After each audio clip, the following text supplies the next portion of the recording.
সমুদ্রে ঢুকে আমরা এখন সোনালিয়া চ্যানেল থেকে ধরে মহিষখালী পর্যন্ত আমাদের উদ্ধার কাজ চলমান রয়েছে।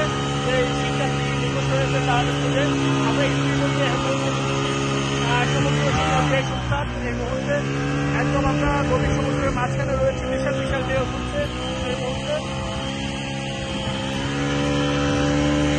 আমরা এই মুহূর্তে নাজিরারটেক এলাকায় আছি। আমরা সকাল থেকে বেরিয়েছি, আমরা বীজকর্মী সহ সিসিএফ লাইফগার্ডের সদস্যরা দুটি স্পিডবোট নিয়ে আমরা বেরিয়েছি।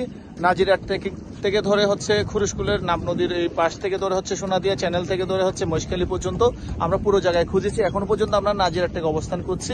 দয়া করে আপনারা কেউ যদি সঠিক সন্ধান পেয়ে থাকেন কোথায় মরদেহ ভাসছে, আমরা ওইখানে যাব, হয়তোবা না হলে কারো মাধ্যমে আমরা ফোন করে যোগাযোগ করে অবশ্যই আমরা এটা ব্যবস্থা করব। দয়া করে সবাইকে অনুরোধ করছি আমাদেরকে সঠিক তথ্যটি দিন।